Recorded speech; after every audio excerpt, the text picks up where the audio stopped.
এতদিন রেকর্ড ছিল ব্রাজিলের, সেসব ভেঙে চুরমার। বাড়তে বাড়তে বাজেট যে এমন আকাশ ছোঁয়া হতে পারে তা কি কেউ ভেবেছিল? ধনী দেশ খরচপাতি নিয়ে ভাবে না, এটাই স্বাভাবিক। এ কারণেই বোধহয় বিশ্বকাপ আয়োজনের দায়িত্ব পাওয়ার পর থেকেই আলোচনায় কাতার। বন্ধুরা, আরএনবিডি টিউবের আজকের আয়োজনে থাকছে কাতার বিশ্বকাপে কত টাকা খরচ করল সে বিষয়ে বিস্তারিত। এবারের বিশ্বকাপে ঠিক কত অর্থ ব্যয় করেছে কাতার? আপনি জেনে অবাক হবেন যে বিশ্বকাপ আয়োজন করার জন্য কাতার $200 বিলিয়ন খরচ করেছে। টাকার অঙ্কে কত হতে পারে?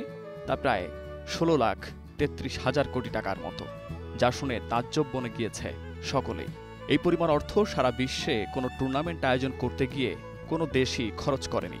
এমনকি অলিম্পিকের মতো ইভেন্ট আয়োজনেও কোনো দেশকে এই বিপুল পরিমাণ অর্থ খরচ করতে হয়নি।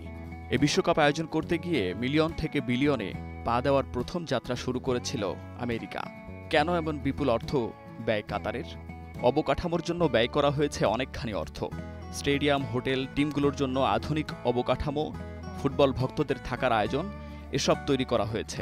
অবকাঠামোগত কারণেই খরচ হয়েছে $6.5 বিলিয়ন।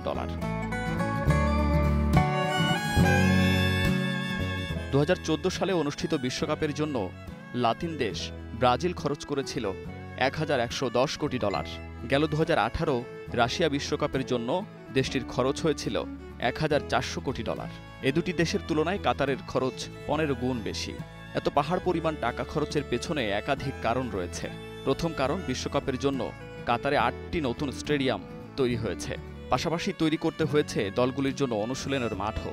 এছাড়া মাঠে দর্শক ও ফুটবলারদের নানা রকম সুযোগ সুবিধার জন্য খরচ হয়েছে অনেক টাকা।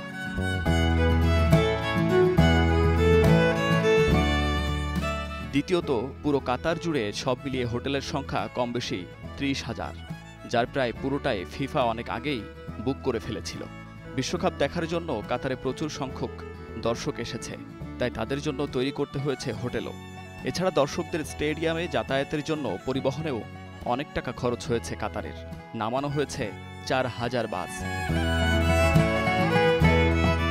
1994 সাল থেকে 2010 সাল পর্যন্ত কোনো বিশ্বকাপ আয়োজনের খরচ 1 লাখ কোটি টাকা পেরোয়নি।